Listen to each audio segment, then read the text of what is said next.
નમસ્કાર મિત્રો, દેશ અને દુનિયાના સૌથી મોટા સમાચારમાં આપનું સ્વાગત છે। તો આજના તાજા સમાચાર મેળવવા માટે વિડીયોને અંત સુધી જોતા રહો અને આવા જ દરરોજના સમાચાર સૌથી પહેલા મેળવવા માટે આ ચેનલને સબસ્ક્રાઇબ કરવાનું ના ભૂલતા। તો મિત્રો આજના પ્રથમ સમાચાર વિશે વાત કરીએ તો બજેટ તૈયાર થઈ ગયું, મોઢું મીઠું પણ કરવામાં આવ્યું। મિત્રો વાત કરીએ તો દર વર્ષે બજેટ રજૂ કરતા પહેલા દર વર્ષની જેમ આ વર્ષે પણ નાણાં મંત્રાલય હલવા સમારોહનું આયોજન કરવામાં આવ્યું હતું। મિત્રો આપને જણાવી દઈએ કે દર વર્ષે જ્યારે બજેટ તૈયાર કરવામાં આવે છે ત્યારે હલવો બનાવીને હલવા સમારોહ કરવામાં આવે છે। આપને મિત્રો જણાવી દઈએ કે આ દરમિયાન નાણાં મંત્રી નિર્મલા સીતારામન, નાણાં રાજ્યમંત્રી પંકજ ચૌધરી અને નાણાં મંત્રાલયના અન્ય ઉચ્ચ અધિકારીઓ પણ હાજર રહ્યા હતા। નાણામંત્રી નિર્મલા સીતારામણે મિત્રો પોતાના હાથ વડે તવામાંથી હલવો કાઢ્યો અને હાજર લોકોને હલવો વહેંચ્યો હતો। દરેક શુભ કાર્ય કર્યા પહેલા મિત્રો મીઠાઈ ખાવાની આપણા ભારતની અંદર પરંપરા છે, તેને લઈને હલવા વિધિ પાછળ આ માન્યતા જોવા મળી છે। ભારતીય પરંપરામાં મિત્રો હલવો ખૂબ જ શુભ માનવામાં આવે છે। પૂજા દરમિયાન મિત્રો ભગવાનને પ્રસાદ તરીકે પણ આપવામાં આવે છે। ત્યારે બજેટ પહેલા પણ મિત્રો નાણામંત્રી નિર્મલા સીતારામણે હલવો બનાવીને લોકોનું મોઢું મીઠું કરાવ્યું, એટલે કે મિત્રો હવે બજેટ તૈયાર થઈ ચૂક્યું છે અને માત્ર ગણતરીના દિવસોમાં રજૂ કરવામાં આવશે। 22 જુલાઈની આસપાસ મિત્રો બજેટ જે છે તે રજૂ થવાનું છે અને 12 ઓગસ્ટ સુધી આમ 20 દિવસ બજેટ સત્ર ચાલવાનું છે, જેની અંદર સામાન્ય માણસ, મધ્યમ વર્ગના લોકોને બની શકે કે સરકાર મોટી યોજના આ લાવીને ખુશ કરી શકે છે। ત્યારબાદના મહત્વના સમાચાર જોઈ લે તો હવે સરકાર આપશે 10,000 રૂપિયાની સહાય। મિત્રો મહારાષ્ટ્રમાં વિધાનસભાની ચૂંટણી હવે ખૂબ જ નજીક છે, ત્યારે મહારાષ્ટ્રની એકનાથ શિંદે સરકાર એક પછી એક મોટો ભેટો અત્યારે આપી રહી છે। આપણે મિત્રો જણાવીએ કે દિવાળી સમય આસપાસ મહારાષ્ટ્રની અંદર ચૂંટણી છે, જેને લઈને સરકાર સામાન્ય માણસોને મોટી ભેટો આપી રહી છે। મહારાષ્ટ્રની સરકારે મિત્રો મોટો એવો નિર્ણય લીધો છે કે સરકાર હવે 12 પાસ લોકોને 6,000 રૂપિયા આપશે અને ગ્રેજ્યુએટ લોકોને એટલે કે કોલેજ કરેલા લોકોને 10,000 રૂપિયા આપશે। આ સિવાય પણ મિત્રો મહારાષ્ટ્રની સરકારે ખેડૂતો માટે મોટી સહાય આપી છે। ખેડૂતોને વીજળીના બિલ માફ કરી આપ્યા છે અને સાથે જ કપાસ અને સોયાબીનની ખેતી કરતા ખેડૂતોને 5,000 રૂપિયા પ્રતિ એકર બોનસ આપવાનો નિર્ણય પણ મહારાષ્ટ્રની સરકારે લીધો છે। તો મિત્રો ત્યાંની સરકાર ખેડૂતો અને સામાન્ય લોકોને મોટી ભેટો આપીને ખુશ કરી રહી છે। ખાસ મિત્રો ગુજરાત તરફ વાત કરીએ તો ગુજરાતના ખેડૂતોને આવી કોઈ પણ સહાય નથી મળી, સાથે જ ગુજરાતમાં મિત્રો અન્ય કોઈ 12 પાસ લોકોને સહાય આપવામાં નથી આવતી। તો મિત્રો શું ગુજરાતમાં પણ 12 પાસ લોકોને 6,000 અને ગ્રેજ્યુએટ લોકોને 10,000 સહાય આપવી જોઈએ કે નહીં? કોમેન્ટમાં લખીને જણાવી આપજો। ત્યારબાદ જોઈએ તો ગુજરાતમાં નવા વાયરસનો કહેર જોવા મળ્યો, એક પછી એક મૃત્યુના આંકડામાં વધારો થઈ રહ્યો છે। ગુજરાતમાં મિત્રો ચાંદીપુરા વાયરસે હાહાકાર મચાવ્યો છે અને મિત્રો આપને જણાવી દઈએ કે છેલ્લા 9 દિવસની અંદર 12 બાળકોના આ વાયરસથી મોત થયા છે, મૃત્યુ થયા છે। જેમાં મિત્રો વાત કરીએ તો 12 લોકોને આ વાયરસ થયો હતો, જેમાંથી 10 બાળકોના મોત અત્યાર સુધીમાં થઈ ચૂક્યા છે। સંક્રમણ વધવાને કારણે મિત્રો દેશની હેલ્થ એજન્સીઓ અત્યારે એલર્ટ મોડ ઉપર આવી છે। ગત મિત્રો 16 જુલાઈ 2024 સુધીમાં ચાંદીપુરા વાયરસથી માત્ર 8 બાળકોના જ મોત થયા હતા, પરંતુ 17 જુલાઈના રોજ એક સાથે મિત્રો ગોધરા અને ગાંધીનગર સાથે જ મહેસાણાના બાળકોના મોત થયા છે। રાજ્યમાં મિત્રો અત્યારે મૃત્યુનો આંકડો 11 પહોંચી ચૂક્યો છે નવા વાયરસને કારણે, તેમજ અત્યાર સુધીમાં 14 શંકાસ્પદ કેસો સામે આવ્યા છે આ વાયરસના, જ્યારે મિત્રો રાજસ્થાનના પણ 2 કેસ છે અને એમાંથી એક બાળકનું મોત પણ થયું છે। આ વાયરસની અંદર મિત્રો જે છે તે બાળકોને વધારે થઈ રહ્યો છે આ વાયરસ, અને આ વાયરસની અંદર ઝાડા ઉલટા, શરીર દુખવું, સાથે જ આ વાયરસની સીધી અસર મગજ ઉપર પણ જોવા મળે છે। આ એના લક્ષણો છે। સાથે જ મિત્રો આપણે જણાવી દઈએ કે આ વાયરસને આપણે જે છે તે અત્યારે સાવધાન થઈ જવું જોઈએ, કારણ કે કોરોના વાયરસ જ્યારે આવ્યો હતો ત્યારે પણ મિત્રો શરૂઆતમાં આવા જ કંઈ આંકડાઓ જોવા મળ્યા હતા। ત્યારબાદ મિત્રો જે થયું આપ સૌ જાણો છો। તો આ વાયરસને લઈને મિત્રો તંત્ર એલર્ટ મોડ ઉપર આવ્યું છે અને આપણે પણ સાવચેતી જાળવવી જોઈએ। ત્યારબાદ જોઈએ તો ભારે વરસાદથી રોજિંદા જીવન ખોરવાયું। મિત્રો હવામાન વિભાગે કરેલી આગાહી પ્રમાણે રાજ્યમાં આજે મોટા ભાગના વિસ્તારોમાં ભારે વરસાદ ખાબક્યો હતો, જેમાં મિત્રો આજે સૌથી વધારે જે વરસાદ છે તે સુરત લાગુ વિસ્તારોમાં પહોંચ્યો। સુરતમાં મિત્રો ઉમરપાડા લાગુ જેટલા પણ વિસ્તારો છે ત્યાં 10 ઇંચથી પણ વધારે વરસાદ જોવા મળ્યો અને મિત્રો ઠેર ઠેર વરસાદના તારાજીના દ્રશ્યો સામે આવ્યા છે, જ્યાં લોકોનું રોજિંદા જીવન ખોરવાયું છે, કારણ કે અમુક વિસ્તારોમાં ભારે વરસાદથી રસ્તા ઉપર પાણી જોવા મળ્યા છે અને ભારે વરસાદને કારણે લોકોને નોકરી નોકરી ધંધે જવામાં પણ મુસીબત સામે આવી છે. બીજી તરફ મિત્રો જોઈએ તો ઘરોમાં પાણી ભરાઈ જતા તમામ ઘર વખરી પલળી ગઈ છે.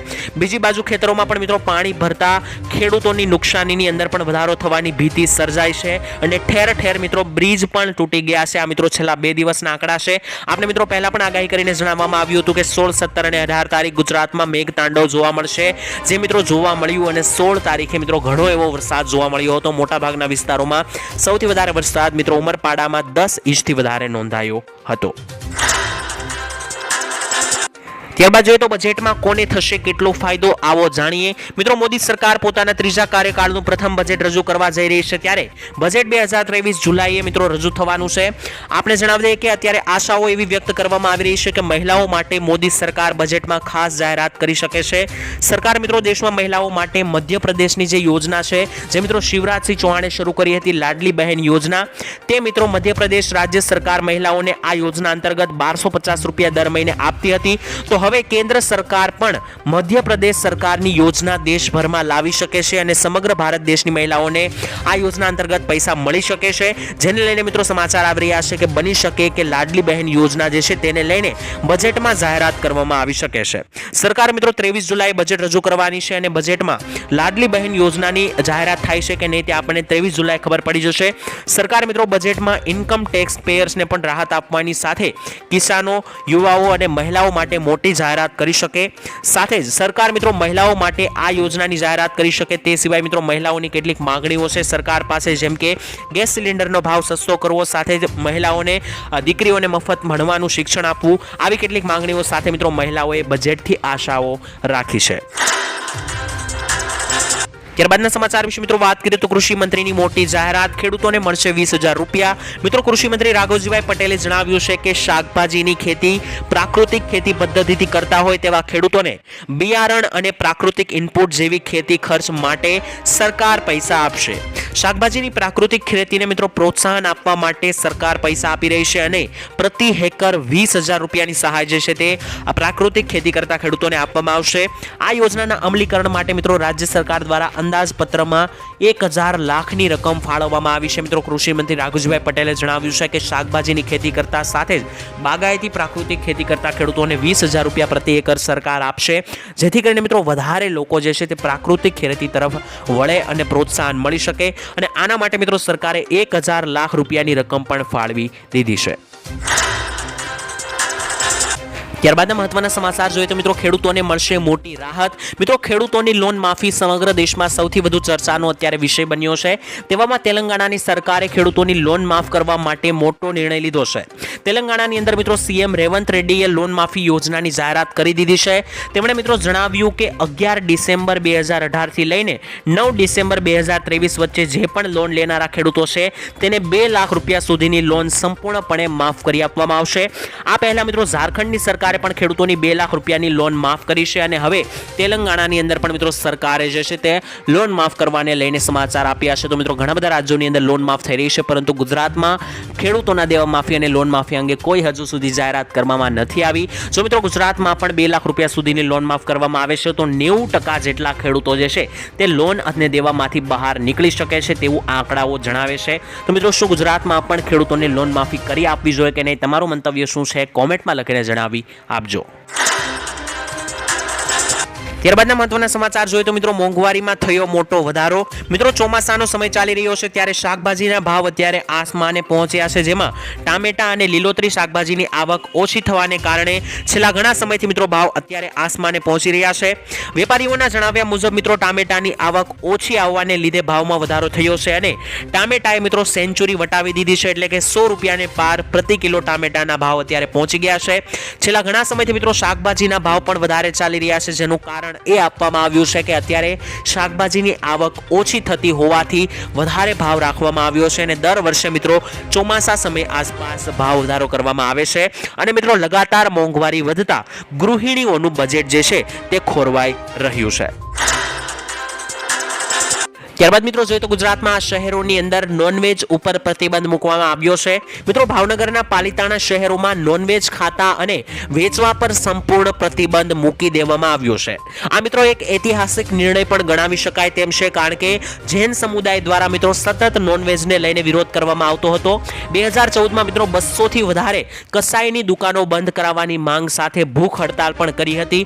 અહીંયા મિત્રો જો નિયમોનું પાલન નહીં કરવામાં આવે તો તેની સામે કડકમાં કડક કાર્યવાહી કરવામાં આવશે. મિત્રો જૈન સમુદાયના લોકોના સમર્થન થકી મિત્રો ભાવનગરમાં પાલિતાણા શહેરોની અંદર મિત્રો નોનવેજ ખાવા પર અને વેચવા ઉપર પણ સંપૂર્ણ પ્રતિબંધ લાદી દેવામાં આવ્યો છે. તો મિત્રો આવો કઈ નિર્ણય સમગ્ર ગુજરાત માટે લેવો જોઈએ કે નહીં, તમારો અભિપ્રાય શું છે કોમેન્ટમાં લખીને જણાવી આપજો.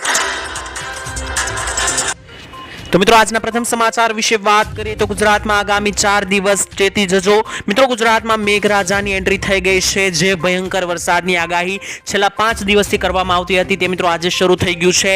વિવિધ વિસ્તારોની અંદર મિત્રો વરસાદ શરૂ થઈ ચૂક્યો છે. કેટલાક વિસ્તારોમાં તો 15 ઇંચ જેટલો વરસાદ આજે ખાબક્યો છે.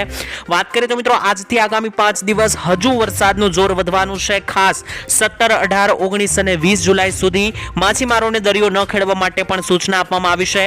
આપણે મિત્રો જણાવી દઈએ કે 18 જુલાઈના દિવસે પણ દરિયાકાંઠાના વિસ્તારોમાં 40 થી 60 કિલોમીટર પ્રતિ કલાકની ઝડપનો પવન ફૂંકાવાનો છે, જેને લઈને દરિયો ગાંડો તૂર બની શકે. આ સાથે જ મિત્રો આ ગતિ જે છે તે 65 કિલોમીટર પ્રતિ કલાક સુધી પણ પહોંચી શકે, જેથી મિત્રો વરસાદ જે છે તે પવન સાથે આવશે તો એક મિની વાવાઝોડું અને તોફાન લાયક મિત્રો વરસાદ આવવાનો છે, જેને લઈને દરિયાકાંઠાના વિસ્તારોમાં એલર્ટ બહાર પાડી દેવામાં આવ્યું છે. ખાસ મિત્રો આજે વહેલી સવારથી જ વરસાદ શરૂ થયો છે, જેને લઈને મિત્રો નદીઓ જે છે તે બે કાંઠે થઈ છે. અંકલેશ્વરની નજીક આવેલી મિત્રો કરજણ નદી પણ મિત્રો ઓવરફ્લો થવાની આડ ઉપર છે. સાથે જ મિત્રો વિવિધ વિસ્તારોની અંદર આજે 5 ઇંચથી વધારે વરસાદ નોંધાયો છે, જે હજુ આગામી 4 દિવસ માટે રહેવાનો છે. અને આ વરસાદને લઈને મિત્રો કેટલાક વિસ્તારોની અંદર એલર્ટ બહાર પાડી દેવામાં આવ્યું છે. વાત કરીએ તો રેડ એલર્ટની અંદર સુરત, નવસારી, વલસાડ, દમણ, દાદરા નગર હવેલી, દેવભૂમિ દ્વારિકા, પોરબંદર, જુનાગઢ અને રાજકોટ આટલા વિસ્તારોને મિત્રો રેડ ઝોનની અંદર રાખવામાં આવ્યા છે. ત્યારબાદ ઓરેન્જ એલર્ટની અંદર મિત્રો તાપી, ડાંગ, દાહોદ, છોટાઉદેપુર, પંચમહાલ, ભરૂચ, નર્મદા, સુરેન્દ્રનગર, મોરબી, જામનગર, ભાવનગર, અમરેલી, ગીર સોમનાથ અને બોટાદ, તો આ દરેક વિસ્તારોને મિત્રો ઓરેન્જ એલર્ટ ઉપર રાખવામાં આવ્યા છે. અને યલો એલર્ટ ઉપર કચ્છ, બનાસકાંઠા, પાટણ, મહેસાણા, સાબરકાંઠા, ગાંધીનગર, અરવલ્લી, અમદાવાદ, ખેડા, મહીસાગર, આણંદ અને બરોડા આટલા વિસ્તારોને મિત્રો યલો એલર્ટમાં રાખવામાં આવ્યા છે. તો મિત્રો એલર્ટ જાહેર કરી દેવામાં આવ્યું છે. સાથે જ વરસાદની પગલે મિત્રો NDRF અને SDRF ની ટીમો પણ તૈનાત કરવામાં આવી છે. ત્યારબાદ પાન મસાલા ગુટખાને લઈને મોટા સમાચાર આવ્યા છે. મિત્રો તેલંગાણા સરકારે રાજ્યમાં ગુટખા અને પાન મસાલા ઉત્પાદન, સંગ્રહ, વિતરણ અને પરિવહન ઉપર સંપૂર્ણ પ્રતિબંધ મૂક્યો છે. સાથે જ વેચાણ ઉપર પણ પ્રતિબંધ મૂક્યો છે. સરકારનું મિત્રો એવું માનવું છે કે આ પ્રતિબંધથી તમાકુથી થતા મૃત્યુ અને રોગોમાં ઘટાડો થશે. આ પ્રતિબંધ 1 વર્ષ માટે લાગુ રહેશે.